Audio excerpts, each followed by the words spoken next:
This conference will now be recorded. All right, so the meeting's being recorded. Call the work session to order at 6:03. It's a work session meeting. So until Joe gets here, we'll hold off on the update to code enforcement policy. Hopefully you guys got a chance to look at the rewrites or the additions that Joe added, but we'll wait for him hopefully to get here to talk about that. Can you record it? I did. Oh, okay. Playground equipment, I know we've been talking about this for a while. I think just a heads up before Dee gets going, if she has anything to add. I think we're going to end up, if we do anything with this, probably looking at the non-commercial grade equipment. I think we spoke about that last time. And Dee, if you want to add any comments to that. Yeah, so I have next Friday, I have an appointment with a company in Hauppauge that does commercial. And in Mastic, it's a company that does both commercial and residential. But I'm trying to see if they have anything they want to get rid of to give us, like maybe we can get a discounted price on it. So Rich gave me a diagram of the park that he had, and I sent it over to both of them showing the areas that we were looking to put the equipment in. And then it's really a matter of seeing what they have, what they'll give us off on it, and how many pieces we can take. So I'm only doing California right now, just so you know. Correct, yeah. That's all that we really could even handle. So. So I'm confused. I'm sorry. Can you just clarify? You said non-commercial. I thought the way we left it, we were only considering commercial. It's so expensive, Don, that I don't know if we can afford it. Like we would only be able to maybe unless they have stuff that they're from like 2000 or like 2021 that they want to get rid of. We would only be able to get maybe a swing set if it's commercial. And if you want to do one of those like play things that the kids really enjoy, it's up there. It's like $30,000 for one of those pieces of equipment. And we're looking to spend what, around 20, 25-ish? No, nowhere near that. No. How much? No, I was hoping to do the whole thing with the demo for like 15. And just so you know, some of the residential stuff, it looks commercial and it looks like, it's not like stuff that goes in your backyard. It is used at, commercial facilities, but it's just not, it's not like a school playground because, that's where you get into insurance and all these other things that is just so much more money for what it has to be. And the amount of kids using it at a school is so much more. Yeah. Mm-hmm. The big issue is really going to be when I find out about Dyer's Court, how that's going to be funded. If we can get that be funded by FEMA, then that opens us up with a little bit of availability financially. But if we don't get that, if FEMA declines that grant, then it's going to be tight. So we'll see how that goes. We still have time to figure that out. So we'll see what happens after that meeting and then talk again about anything you find out at the next meeting. Are there any concerns if we use non-commercial grade equipment from an insurance policy standpoint? We haven't been using it. They recommend it, but they haven't. Don't require it. It's not a requirement to maintain insurance. But it is, they recommend it. So Joe just got here. Hey, Joe. Hi, Dave. Back to normal. Well, for me, you've been here. So we just jumped past the update on code enforcement policy. I did want you to speak to that a little bit if you could. Okay. Just to let us know how you're feeling about that. So Joe, I'll give you the floor on code enforcement policy. Okay, so we received 3 policies from code to go over regarding firearms. That's what you'd like me to talk about? Yes, sir. Regarding firearms. So, and how long do you want me to talk? 3.5 minutes. I guess 5 minutes? enough to 5 minutes, Okay. enough to satisfy. Because I want to give you the background. Yeah. So you understand what's going on. So we have 3 policies that are related that Frank gave us, and I made comments on the larger one. Basically, is called use of force, and I made comments on that too. I went through to make comments on it. The two basic themes with that is one. The first is that the so-called use of force is basically guided by what's called Chapter 35 or Article 35 of the New York State Penal Law. So you can go online if you want to see it. I've made copies that I can send you in PDF. But you can go. It's there's about 10 sections of this article that govern use of force. And the thing is that the code enforcement officers that we have are under the law or security. They're not peace officers or police officers. So basically, when it comes to use of force, it's basically defensive use of force, and responding with a threat that's the same level that the threat that they understand that they're under, the same way any of us would respond. So given that, then we go to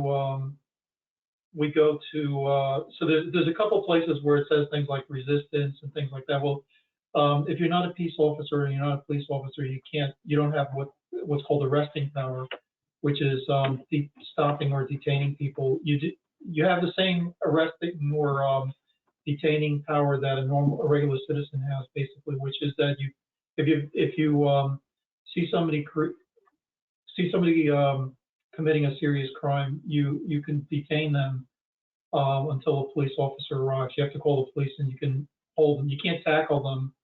You can try to detain them. If they try to leave, you can't forcefully detain them. Our code is not police officer. It's not a peace officer. It's something other than that. So we just have to be careful about these things wherever it referred to resistance, like I said, and I took that out. Okay, so then with regard to firearm more specifically, it should, if it's something you're considering, it should be a firearm that's issued, that the person either has a personal license, but preferably that they have from another law enforcement position, because that means that they've had training. And also, so it would either be the state training that's offered or the Suffolk County Sheriff's training that's offered. And the firearm, the person, the officer, and also the firearm would be registered with the state, and that's in Frank's policies that he gave to us. So I think that is basically what. And then so what I did was I made the changes. I also attached a couple things that I can circulate at some point if you want, and which is basically like the job description of the security guard, which is basically what we're dealing with. And then also I did do a resolution, a fairly extensive resolution that if at some point you want to consider this, it might at least be a discussion point for the board, to use as the basis for this. So I view it basically as a defensive and life protecting measure for our security people, for their own lives and also for residents, basically because of the nature of things that are going on now. They're not permitted to stop a car. However, they do interact with cars, where they have no idea who's inside, what's inside, anything like that. Or people, they could go down to the beach or somebody's house and all of a sudden they're confronted by a number of people or a person that's a serious danger to them or to the resident or somebody else. So that's really what this would be, protective for those types of situations.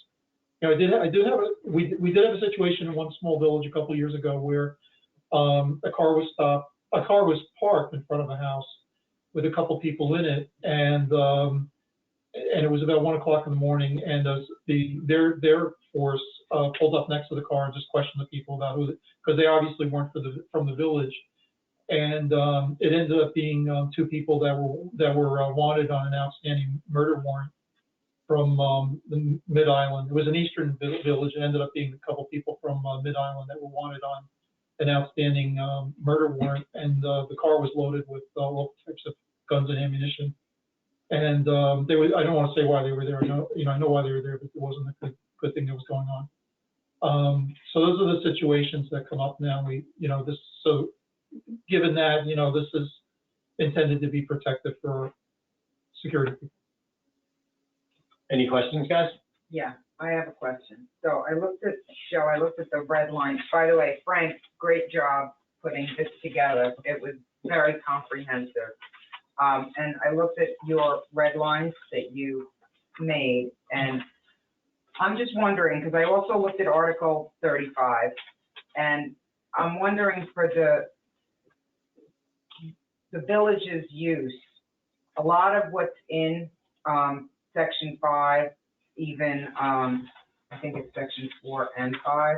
Yes. Yeah, 4 and 5.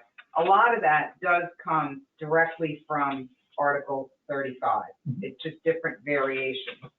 So is there a benefit to repeating it, or is there a benefit to just giving the protocol basically what you had redlined as far as the steps to take, and then possibly just defer back to Article 35 instead of outlining it a second time? Because I'm seeing a lot of this is rewording of all parts of Article 35. We could refer back to 35 and shorten. Yeah. Do you think that that's a good idea? Um, To just say, this here, step one, call the police, step 2, blah, blah. And in the event of the need for physical force, code enforcement officers or people can refer to Article 35. So what I think we should do, what I would recommend is to keep it the way that it is. But what I would do is in the preamble in the beginning, just say that that this is meant to be coordinated with Article 35, and that if there's a difference, that Article 35 prevails. Okay. Something like that. So then why even create our own policy? Why not just defer to Article 35 New York State? You need a policy. You can't. You need a policy for something like that. They need to go. Your policy could be just that it's governed by 35, but there's little bits and pieces like who can carry a gun. Who do you want to have carry a gun? Yeah. Things like that. There's coordinating things that you have to insert.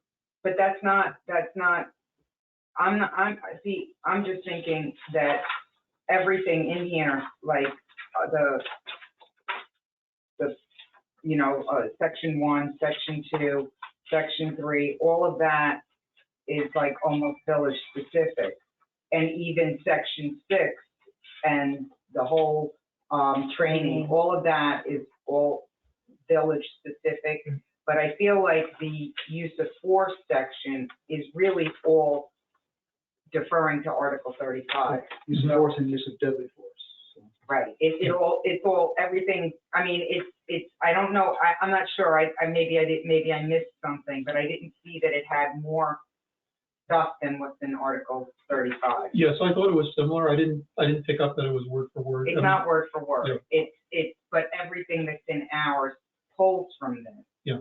Right. There's more in Article 35 than there is in ours. Yeah. Right. But ours is pulled from Article 35. So the question we're asking is, why not just use Article 35? Why create our own policy? Why do you different? Not our own policy though, right? We're talking about just changing that section. Just the section. We don't have our own policy. Correct. Yeah, let's be clear. Just that use of force and use of deadly force as it escalates. Yeah. So I'm okay with changing that section just to tighten it up a little bit.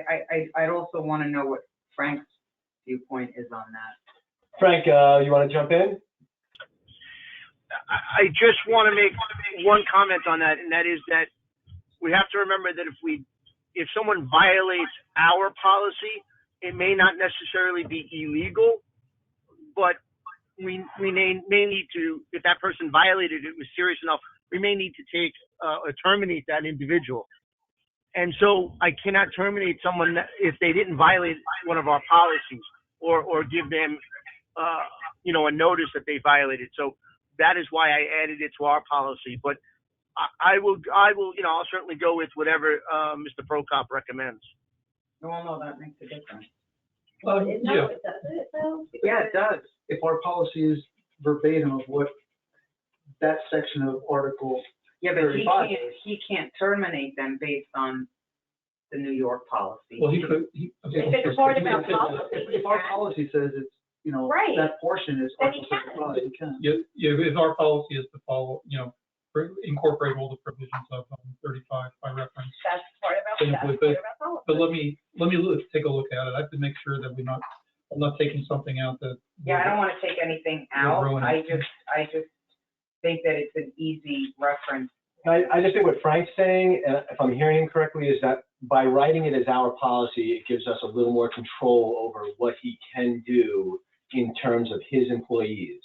So it allows him a little more ability, maybe in a stricter sense. Maybe 35 is not everything Frank wants, and so we have some things to give him a little more leeway as to what he can do with his employees. Well, if that's the case, then it answers my question, and I felt like, I retract. was that what you're saying, Frank? Yeah, I think that article, I think as Mr. Prokop said, a preamble at the beginning of the policy indicating that Article 35 is the lead, and anything where our policy is different, Article 35 takes precedence, but that we do need a policy so that our officers who do carry the firearm know exactly what that policy is, and if there's a violation, that we can take some kind of action within the village. I agree. I feel like it's just ink on paper, and just referencing it has a different feel than actually writing it out. And when you write it out, it's something that you can hand to somebody and say, this is it. There's no, you don't have to go reference something else. This is our policy, Yeah. and there's nowhere else to go for it, That's whether it's good. verbatim or not. Why am I saving ink on paper here? I want to be able to hand somebody exactly what the policy is and not expect them to look elsewhere for it. And I think we're all close of what we're saying. I guess my question is, why wouldn't we just verbatim take Article 35, And make that Section section 5. 4 and 5 that Frank pulled from to create our 4 and 5? Why don't we just take the entirety of 4 and 5? It seems like if you go and look at Article 35, Frank cut and pasted portions of it to create our policy. So there's stuff in Article 35 that we don't have. Why don't we just take it in its entirety and copy it onto our policy? Yeah, I don't know if maybe there were aspects of it that weren't applicable. Well, I wouldn't know. You'd have to sit with Frank. If you want to sit with Frank and we can write it, if you want to do that, you can write it with him. I mean, it's just use of force or use of deadly force. So Right. I guess the question is, what portion of those two sections that would apply to New York State wouldn't apply to us? I definitely can't answer that. Well, you know, it's, I couldn't think of that. you know what you do that would be streamline this is, to consolidate Article 35, and print it out, it's only like 5 pages. Right, do you have a copy of it? I do. So maybe we could just attach it to the back of the policy. And then that's the policy. It's this plus the Article 35 attached.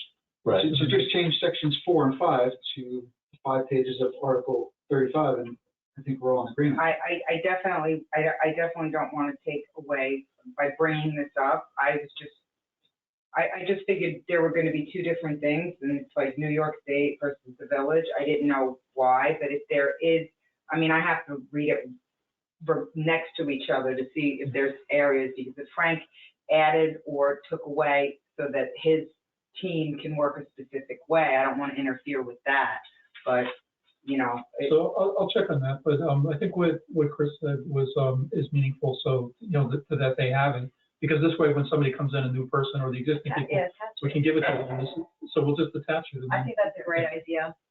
I think, and even if Frank did make adjustments to it, you keep those as is and then attach this to it.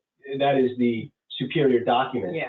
Okay. But the things that Frank wants us to focus on is what he hands out in the document he writes. I think that we want to make it's unique to our village, and to me it's I like sensible to that. have the addendum of the chapter there, and then our specific Mm-hmm. needs, even if they're just maybe they're just out there because they're highlighting specific things that he wants his guys to know.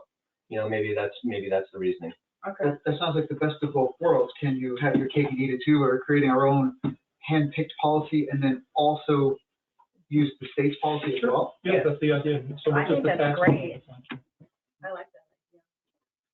All right, so that's the next phase then. We'll, is there anything else beyond that? Well, I guess what if we're all in agreement that that is a good policy, then what do we have to do? We gotta write it up.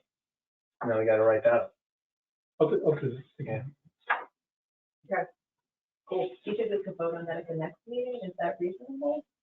I think it is, that's what the board wants. Yeah, as long as we'll get the write-up and push forward for it.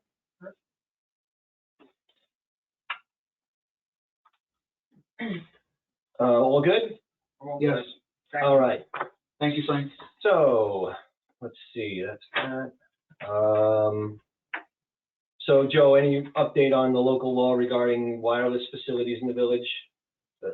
Yes, so I did, since the last time that we spoke about this, I researched the regulations on the 5G rollout, and it ends up about 2 or 3 years ago, FERC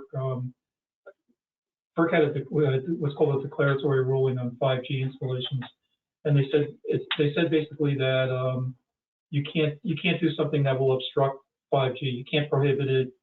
You can't tax it in a way that is effectively prohibiting it or put fees on it.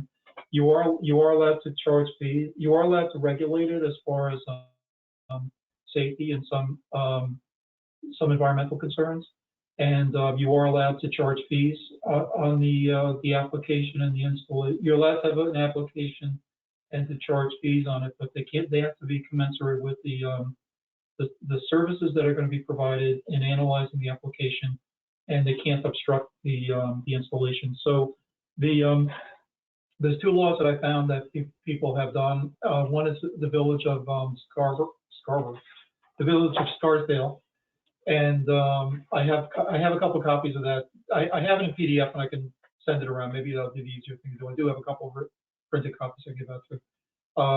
And then also the town of Huntington. The thing I'll just point out to you if you're looking at them, that they're both about 70 pages, because what they were intended to do is to regulate cell towers and 5G, not just 5G. So we don't really have property unless the LIPA property is in the village. I forget if the LIPA property is in the village or not. I don't think it is. Then we cannot. We don't really have a need to regulate cell towers, so most of this can be taken out and it's not necessary. But we should have something on 5G, and I'll give you those 2 examples to look at, and then we'll pull out about. It's going to end up being about 25 pages. I can't, just to be all inclusive, but it'll be less than what you're seeing. Okay. Great. Next up, we have the amending of section 123-16H of the Poquat Village Code.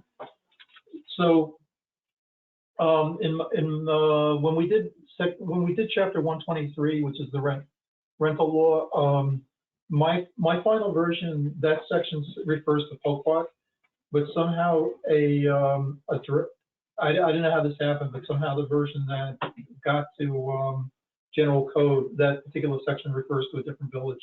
So I did a local law that corrects that. We just need to adopt it at a public hearing.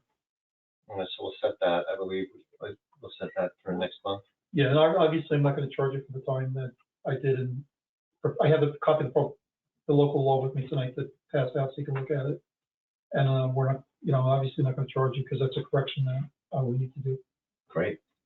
Dyer's Court, so we did approve it, and so the next phase is getting it scheduled. We'll see how that goes, and then as I was saying before, really it's just with me and FEMA right now trying to determine if they will award the grant for the federal disaster that was Ida. Once they establish that, that's great. If they don't establish that for us, then that money will come from the SLRP money, the ARPA money. So Is that money that we got? Yeah, okay. Yeah. So we'll see where that goes. And now it's the Altice franchise renewal. We have Suzanne online. So I'm gonna go ahead and have you mute. 1 second, unmute you. Oh, no, I think you're open. Samantha, you ready to go? Hi, my name's Hi. Samantha Pardell Jerez, Manager Government Affairs of Altice. So I And- just wanted to come on and basically answer any questions and give some information regarding the franchise agreement with the company that expired in November and is up for renewal. Great, Is I the know we had, village getting free cable service? I'm sorry? Is the village getting free cable service? Yes. Can you see me? I don't know if it says I preview. can't see you, but I'm hearing you very well. Okay. Sorry, I don't know how this is. Oh, there we go. Hi. Yeah, so the village is currently receiving free cable service, our basic package in one cable box at Village Hall. And that's under the current agreement. And that free cable service, I think we probably need to find that cable box and get the TV because we aren't using it. That's just television. So, and then the other issues just were the franchise. Is that the franchise fees that? Franchise agreement, Oh, yeah. the franchise agreement. Hi, Samantha, this is Joe Prokop. So we thank you for all the work you've done on this so far and for participating tonight. It's a pleasure working with you. And so the question that I have, what I'm going to do is I'm going to mark up the agreement to try to standardize it to the other villages that I've done recently. And it shouldn't be too many changes. But since you're not going to, since I'm assuming that you're not going to pay an upfront renewal fee or a PEG grant, are you? I can't, since this is a public hearing, technically take into consideration and negotiate in public, so to speak. Okay. So I'm happy Okay. to connect offline and we can talk financials and if the company is Okay, willing. Yeah, we do have a Yeah. couple things. I don't want to defer Okay. on that, but so it's just because it's a public session, it's being recorded, I can't negotiate. Okay. That's fine. So with the public hearing, the actual public hearing will be at the next meeting, and which I think is April 7th. Okay, And then so I'll get my changes to you as soon as I can, so we can get the document ready. absolutely. I'm available anytime tomorrow or next week. If you want to go through the red lines line by line, I'm available. Okay, thank you. You're How long welcome. will this agreement be for? They're going to want 10 years. 10 years. How long was the previous one staying? So the previous agreement was in effect from November 29th, 2011 for 10 years until November 29th, 2021. Has the rate changed, the kickback? Is that negotiable that we talk offline or? There's nothing really to I'll talk to you about it. Yeah, we can't negotiate with her. I'm not looking at negotiation, I know. I could give you just kind of the general information. Federal law has a cap of 5% for franchise fees, gross revenue. The current agreement, the village was receiving a remittance of the 5%. And again, if that's something that the village wants to explore, we can talk about that offline. So we're getting the cap. So is this, I mean, not knowing what we were doing before and not being able to really negotiate it, is it pretty much we're renewing a similar contract, or has it changed dramatically or moderately? So we renewed, it's the Cablevision contract expired, and Right. this is Altice. Mm-hmm. And they use a pretty much different agreement. It's different in many ways.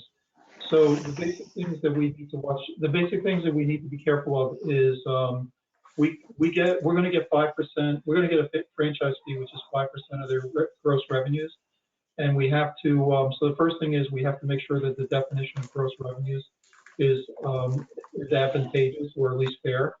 And so that's one of the things that I'm going to deal with Samantha on, just to make sure it's inclusive. And the other things is what happens. The other things that we look for in the agreement is what happens if they have to do work in the right of ways. Mm-hmm. What kind of permits they have to file. What it's going to have. It may have language in there which is most favored. What is that favored nation status? What is that language? I think it's level playing field, Yeah, level most playing favored field. nation, right? So basically, if we can't give them, we can't give Verizon a better deal than Cablevision, or whoever else comes in. We have to, and if we do, then their agreement is reopened and we have to talk to them again. If we ever have what's called a PEG channel, which is public access channel, channel 18, if we ever want to do that, they will assist us with that. And those are the kinds of things, that's a way that the cable company used to be able to provide grants to villages, but then not a lot of villages actually exercise that after they got the grants. So that kind of went by the wayside.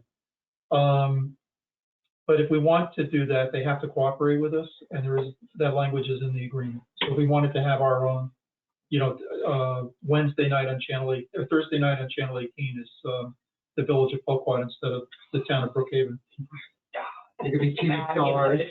That's fabulous. They would make that available. So do we, as a village, have a right to decide if we want Cablevision or Altice to provide service to our residents or not? Or we have no choice in that? No, they have a right to be here. The only thing we could do is we could compete with them. We could have our own, we could bring a different carrier in, or we could start our own carrier. Some communities in Connecticut, I think, and that area have done that. So right now we have Altice or Cablevision as well as Verizon. I don't know if we have Verizon. Do we have Fios here? Yeah. Yep, we do. Okay, I'm sorry. So we have a yeah. similar agreement with them, I assume? Yes, it'll work. It'll be similar very soon as we work through it. Those are the only two companies that are in Polkwatt that we have an agreement or a relationship with? Until you start John TV. Okay, just trying to understand. But those are the kinds of things we talk about, when we look at this So agreement. this is a vastly different agreement because we were dealing with a different company and a corporation now, so that a lot of the language has changed mostly for that reason. Yeah, they just have a different style agreement. It's a little more onerous, but it's a different style agreement. Altice is an international company. They're headquartered in New Jersey and Long Island City, and that's basically. Okay. All right. So what you're gonna discuss it with her offline, and then we have to vote on it. Will we find out what the discussion was between now and the next meeting? What will happen is we'll get a red line version to you. I'll send you the current agreement and the proposed agreement, and then I can follow up with a red line version of the proposed agreement, so you can see what changes we either agree to or recommending. I would not agree to because I can't agree with it I can't agree without you agree. The recommendations, and then we have a public hearing. If any of the residents have a real problem with Cablevision, a service problem, they should come. Very often residents come and complain that Cablevision, never restored the service. So, excuse me. They may have an issue with Cablevision. That's one of the things they could bring up at the. During the complaint, they really can't tell us or advise us not to sign an agreement, which you're stating we. They're not going to. Well, no, that's they wouldn't advise you not to sign. It's their agreement. It would be up to me, but I wouldn't. If you don't sign the agreement, the old one stays in place. We're in a period of time now that the old one stays in effect. I think it does that for several years. So I think it would be for a benefit to try to negotiate it. If we have to have an agreement, we'll negotiate it. All right, any other comments? All right, Samantha, thank you so much for coming on board. Great, thank you.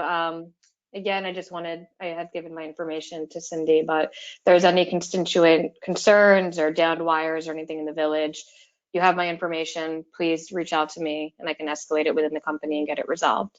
And for Joe, I look forward to working with you. Just reach out to me when you have time and we can go through the red lines. Okay, thank you. Thanks Great. very much. Have a good night. You too, bye-bye. Bye. So, I guess I need her info because I'm gonna reach out to all my residents and give them one last shot. If there's anybody else who has a thing, can I contact her? Yeah. And that'll be the end of it because this is the perfect opportunity. I think I'm done with everybody.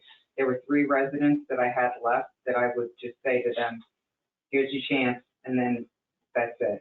Close the door. If we have the opportunity, I think we may as well finish. For the most part, everybody was satisfied, but there's like 3 people that weren't. I'd like to ask them to just send me a thing. I'll send it to her, and then we did our best to get everybody good service. I think that would be enough. More than reasonable. Yeah. Hey, Frank, any update on the vehicle? Have it. Oh, I'm sorry. Dave, No, here. it's still up to yeah, it's still in the, it's still at the outfitters. Okay. And that's what Dave was gonna say to you, so it's still at the outfitter. All right. I guess that's better than on a boat. Outfitter meaning signage and things like that? Proline, the guys. Yeah, additional equipment being put on it. So is it reasonable to assume we'll have it within a month or so, or? I certainly hope so. Awesome. And at that time, then we'll try to sell the old one? Go to auction or something? That's the plan. That is the plan. Potholes, curb and berm repair, just be on the lookout. We're already establishing lists for that. You know, that's a big cost. We want to start getting that lined up so that we can get going. Oh, good. So Frank sent an updated list. All right, good. So just, Cindy will have it. If you ever think you have something that you think isn't on there, you probably send it our way and we'll check it against the list. We already talked about street sweeping, so we don't have to discuss that. Did we? We approved. Special meeting. Yeah, we approved it at our special meeting. Oh, okay, I don't know if we need to. No. And open items, although I feel like you've done so much tonight. Yeah, well, a lot of, it keeps me pretty busy, a lot of work went into this stuff that we're talking about. So, Yeah. Thank you. So I just wanted to mention when you're trying to dispose of a vehicle, so the first thing is that you need to take a vote that it's not necessary for no longer necessary for municipal purposes, and that therefore you're surplusing it. And also the way that you have to specify the way that you want to get rid of it. So, dispose of it. So the 2 things that you could do, you can put an ad in the paper to try to solicit bids. And you can put an upset price at the minimum, like the minimum bid is $5,000 or $1,000, whatever it is. That way you tend not to get good bids usually, But there is, the Village of Solitaire had a problem getting rid of a truck for a while, and they found some kind of auction company that does like online auctions, and they ended up really getting a really good price for whatever the vehicle was. So I'll find out what that was and I'll let you know. Great. Yeah, that's the way to go. Yeah, thanks, Joe. We do have an auction site. I can't recall the name of it that we've used for the other vehicles we have. Okay. Thank you. Great. Chris, Oh, go ahead, Dee. I have a few other things. Awesome, let's go. Okay, so Cindy and I have been working on moving that pole at Walnut Beach and removing the old one that's there. Right. So right now, National Grid installed the pole. Cindy got the village electrician to move the light over. I spoke to National Grid today. They need cable to just remove that one wire, and then they're gonna come and remove the pole that's in the middle of Walnut Beach. So I can safely say between Cindy and I that we'll have this done by Memorial Day weekend. Well, that would be amazing. That's awesome. Because they're ready to come. They didn't realize, they still for some reason thought the wires going up to White Pine were live. And after going back and forth for weeks, they finally now are convinced that they're dead. So they're ready to go. So as soon as cable moves, they'll come and get rid of it. Awesome, thanks for that, Dee.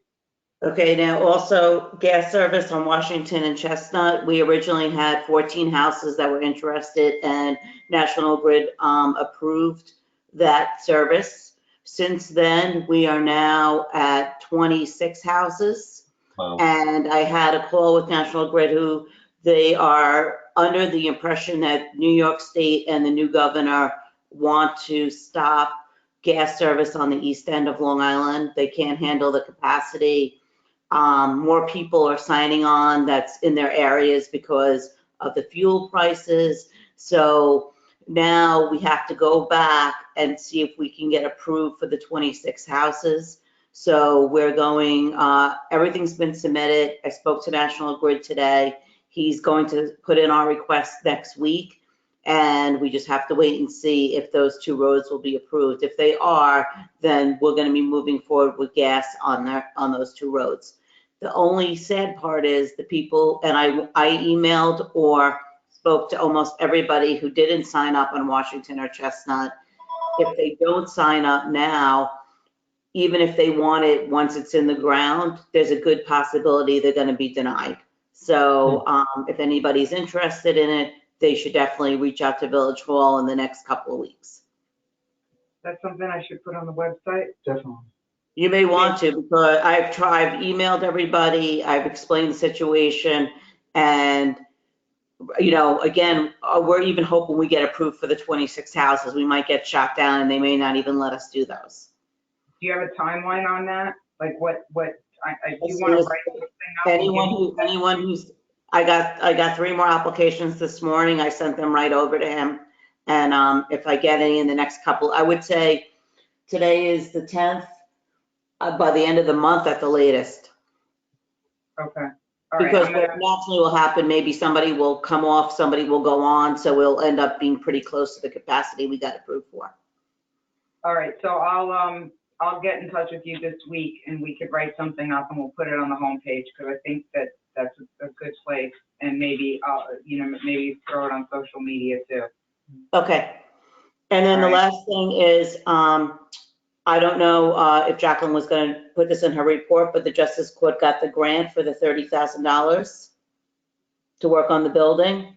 So Mike had sent over the plans to me that we had originally a few years ago, and I will try and I'll get a date that Mike and I can sit together, talk about what we think the cost would be, and can you put that on the agenda for the next meeting? Will do. Okay, that's all I got. Awesome, thank you. I got one more too.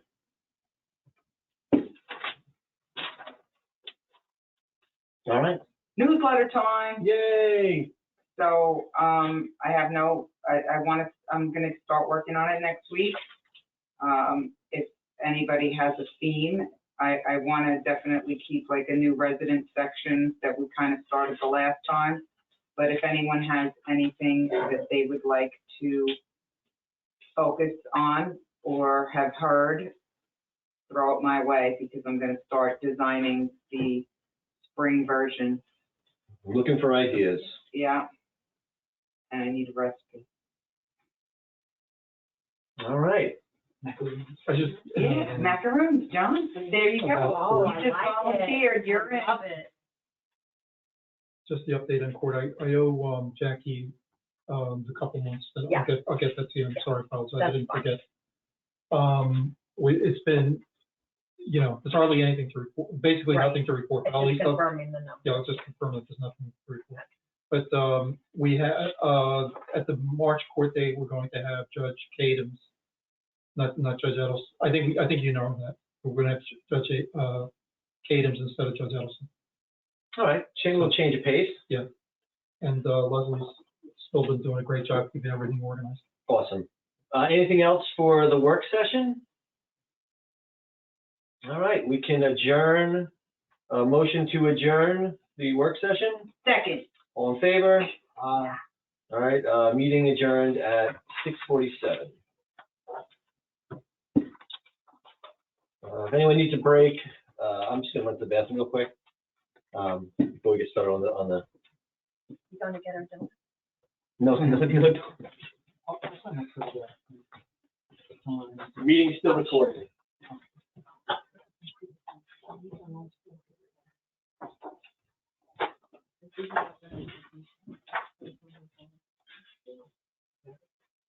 Right now. Break also, just to be sure I'll be back.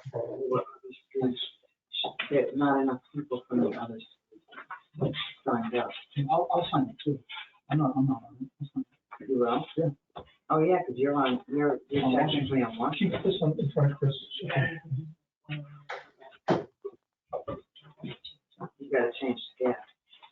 We have to. DSGO, I just handed out some drafts of a couple things, so I'll email them to you to look at, okay? Okay. So where's this different than what we have? Is it, That's a resolution. oh, That's the actual resolution adopting the policies. Just a suggestion. okay, so this is, okay, got it. So the policy is behind it. Yeah, we still have to finalize everything. I just want to get it to you for like a discussion, Got it. discussion point. So it won't take you by surprise once we can look at it. It's okay.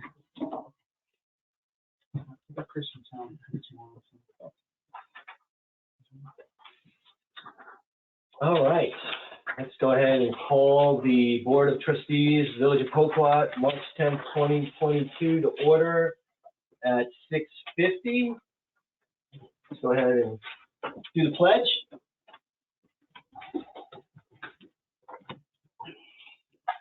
I pledge allegiance to the flag of the United States of America and to the republic for which it stands, one nation, under God, indivisible, with liberty and justice for all.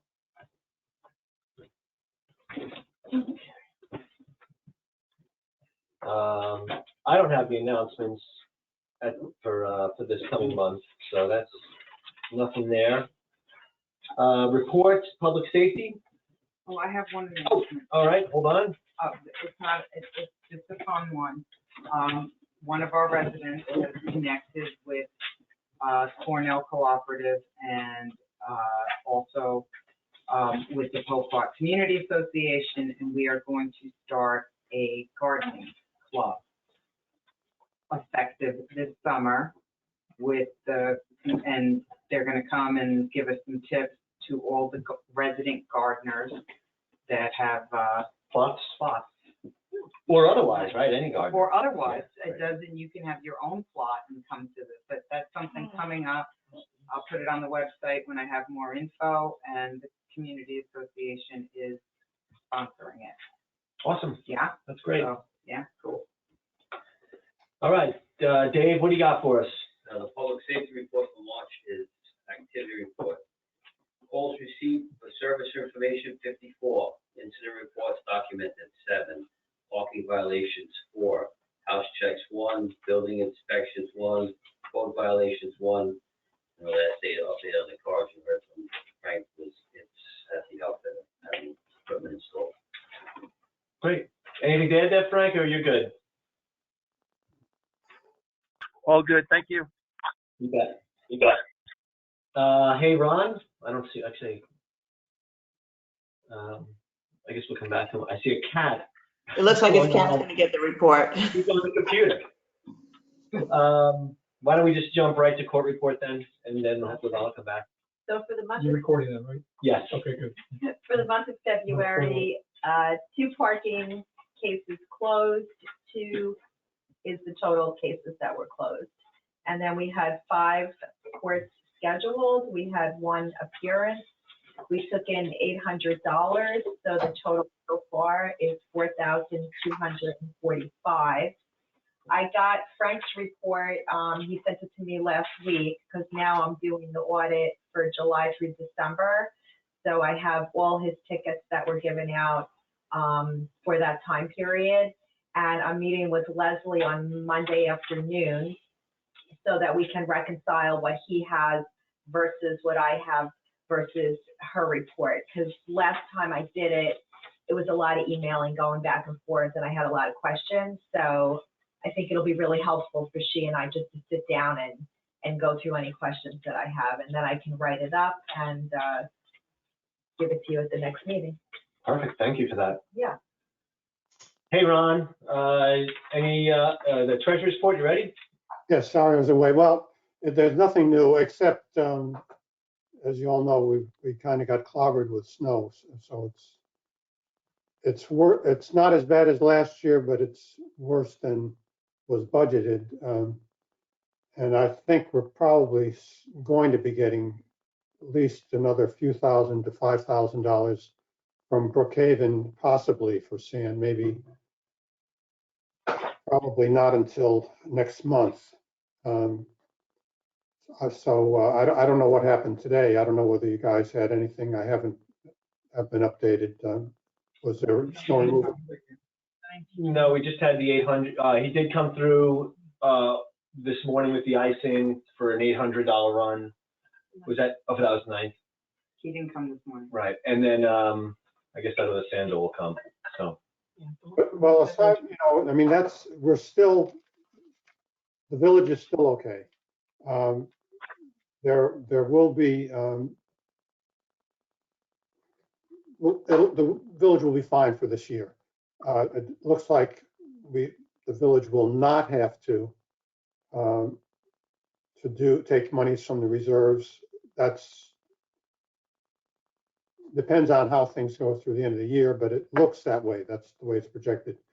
The one thing that I would suggest is that everybody start getting into the mindset that there's going to have to be a seriously different snow budget for next year to reflect the realities of higher costs and the fact that people want to have a different quality of service than they've had before the latest servicer, and that is coming at a price. And the number of times it's and even for light snows that the village wants to have service, there's a price to that, and you've got to, as we've discussed before, the hilliness of the village creates a situation which is very different from what a lot of other communities experience. So I don't need to say this to you, you all know this, but I just want to make sure that everybody's ready for it. Other than that, I have very little to say. We're still stable. Thanks, Ron.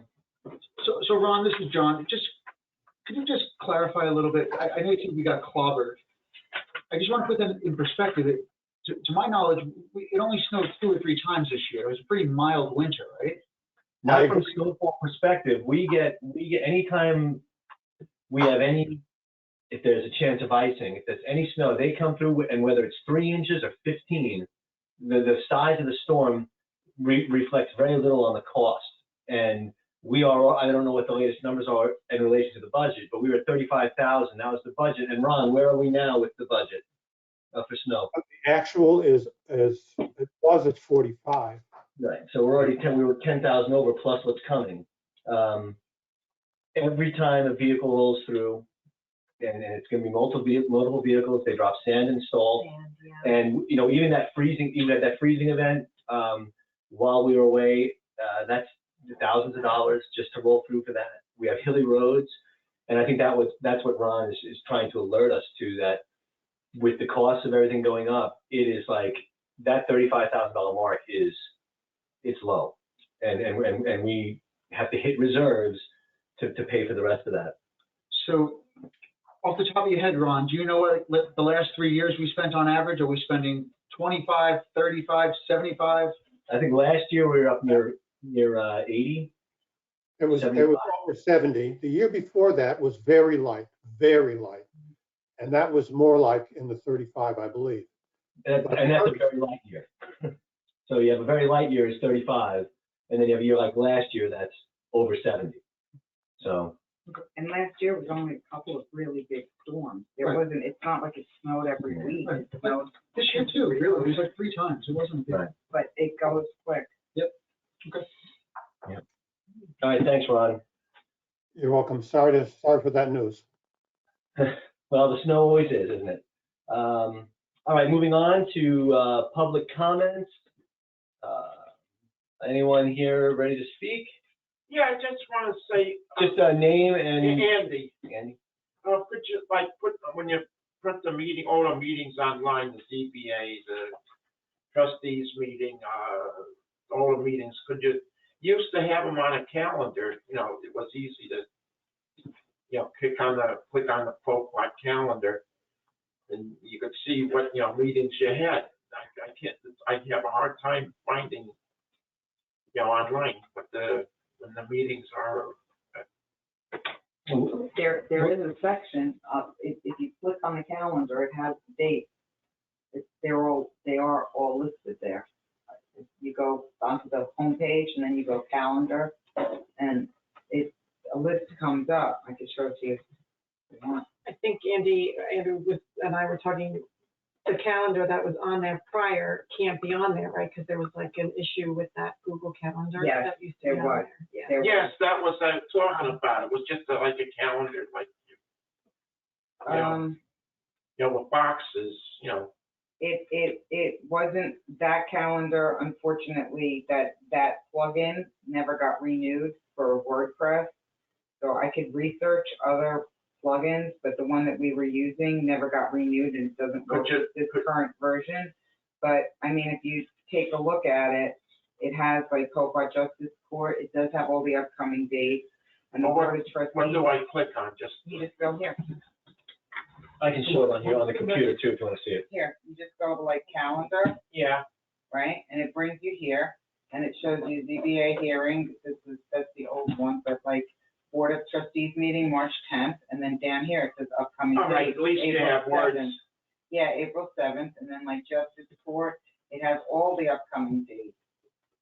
Usually when we finish one meeting, we'll put up the date, like we have April 7th. Right, I'll try it again. I'll try it again and see. It is on there. I mean, I can look for another plugin, but the one that we were using doesn't work with this version of WordPress. It got kind of phased out. So we have that, but it is, if you just hit on the homepage calendar, it'll show you our upcoming calendar. Then, another thing, I think it might be a good idea at the three entrances of Village. Just put a deer crossing sign, put deer on it. Huh. Say throughout Village. That's a good idea. There's three entrances, Washington Street, Shore Road, and Van Brunt, right? I could put turkeys on there too. But that's, I could talk with Gary about possibly getting some deer signs. Yeah, I mean, Yeah. Econo has them. Yeah. And maybe just put throughout Village. Yeah, not a bad idea. Yeah. They're who we've used Really? in the past. Were they looking? Street signs and, I don't know, I get their catalog. Oh, okay. Any other public comments? Roger Floyd. I heard something on the radio that said New York State now had a requirement that meeting agendas be published 24 hours ahead of time and online. And I'm wondering if that's true and if the village plans to follow that new rule. If it's true, we'll follow it. It was just adopted in recently. Okay, so yeah. And everybody's adjusting to it. There's a couple conditions that have to be met in order for that to be a requirement. But I think that we probably meet the requirement. We could do that. Yeah, not a problem. Because just as an aside, there was no agenda published for this street sweeping meeting. I don't know. It'd be nice to know what the plan was. I think, did we have that noticed? We had it noticed. Whether it's a notice, but there was not an agenda on the webpage. Correct.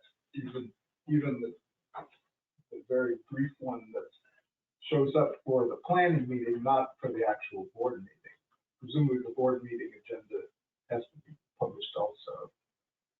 I think in the case of the special meetings that we have, there is no agenda because there's always a special subject and that's published in the notice. So I think in that case, the notice probably suffices. If we had an agenda, which we didn't, I think we could have put it on our website, but that's not how we do the notices. Do we have an agenda for that? I didn't create one. No, it was only one. Yeah. Well, only one.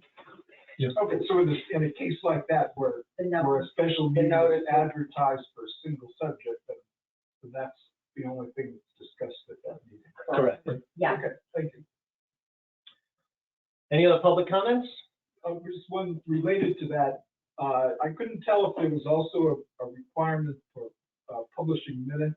The trustees do a good job, but I don't know if any of the other boards in the village publish their minutes. Like Or ZBA? if they need to.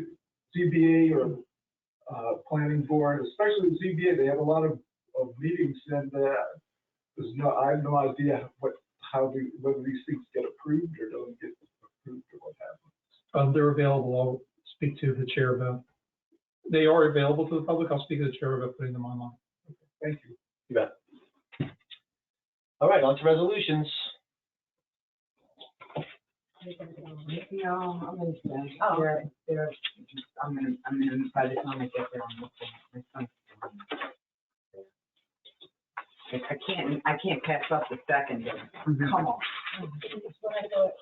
Just when you thought, I'm gonna sit back. I'm gonna try to contain myself. Right, yeah. Are you kidding? Yeah. All right. Resolution number 03-2022-1. Resolution to ratify the resolution adopted at the March 3, 2022 special meeting of the Board of Trustees awarding the Dyers Court drain bid to Earthworm and Sons in the amount of $47.50. So moved. Second. All in favor? Aye. Resolution 03-2022-2. Resolution to ratify the resolution adopted at the March 3rd, 2022 special meeting of the Board of Trustees, allowing clerk to schedule and notice accordingly the street sweeping bid. So moved. Second. All in favor? Aye. Aye. Resolution number 03-2022-3, resolution adopting March 10th, 2022 agenda as printed. So moved. Second. All in favor? Aye. Resolution 03-2022-4, resolution accepting the monthly reports from March 10th, 2022. So moved. Second. All in favor? Aye. Resolution 03-2022-5, resolution adopting the minutes from the February 3rd, 2022 work session of the Board of Trustees. So moved. Second. All in favor? Aye. Resolution number 03-2022-6, resolution adopting the minutes from February 3, 2022 business session of the Board of Trustees. So moved. Second. All in favor? Aye. It gets competitive. Resolution 03-2022-7, resolution adopting the minutes from February 11th, 2022 special meeting of the Board of Trustees. So moved. Second. All in favor? Aye. Aye. Resolution 03-2022-8, resolution adopting the minutes from March 3rd, 2022 special meeting of the Board of Trustees. So moved. Second. All in favor? Aye. Resolution 03-2022-9, resolution to schedule the Village of Poquod Board of Trustees work session meeting beginning at 6 p.m. on April 7th, 2022, with the business meeting to follow immediately. So moved. Second. All in favor? Aye. Resolution 03-2022-10, resolution setting a public hearing to be held at 6 p.m. on April 7th, 2022 on proposed local law of 2022 authorizing a property tax levy in excess of the limit established in General Municipality Law, Section 3-C. So moved. Second. All in favor? Aye. Resolution number 03-2022-11, resolution directing Clerk Schleider to schedule and notice accordingly a public hearing for the proposed fiscal 2022-2023 budget at the April 7, 2022 Village of Poquod Board of Trustees meeting. So moved. Second. All in favor? Aye. Resolution 03-2022-12, resolution directing Clerk Schleider That's a tongue twister. Water. To schedule and notice accordingly a public hearing for the proposed cable franchise agreement between Cablevision and the Village of Coquat at the April 7th, 2022 Village of Coquat Board of Trustees meeting. So moved. Second, all in favor? Should that, Say LT. yeah, Altice, City Cablevision. It's okay. Yeah, it's actually with, I think it's Samsung Cablevision. It doesn't matter.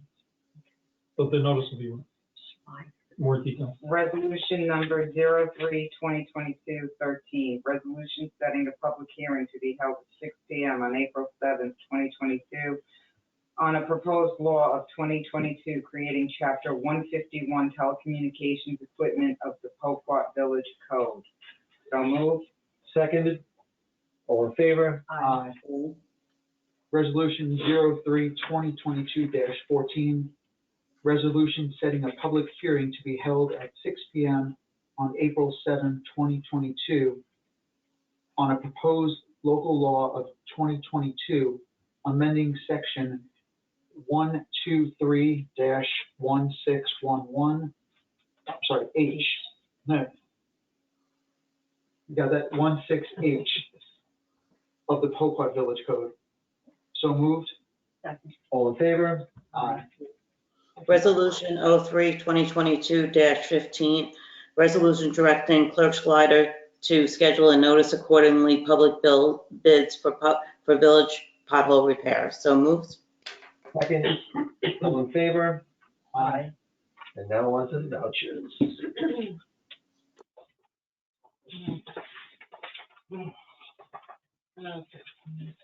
One bill, unpaid bill, NICOM, for May conferences, $50. 6 unpaid bills, Act Creative, $75, Big Gang Cleaning, $375, Gasper La Rosa Landscaping, $1,933.33, Optimum, $134.91, Print Solutions for the parking stickers and mooring and dinghy stickers, $1,118.66. Winter Brothers, $8,919.90 for a total of $12,566.80.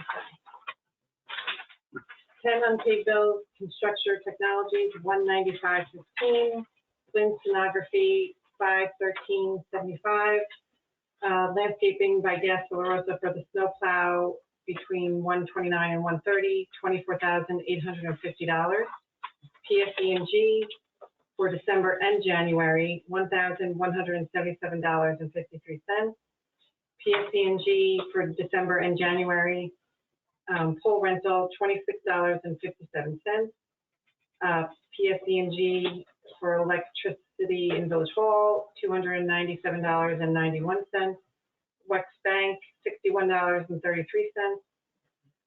And second Wex Bank, $122.01 for a total of $27,244.25. One unpaid bill by Landscaping by Gasper La Rosa for an icing from the storm, $1,080.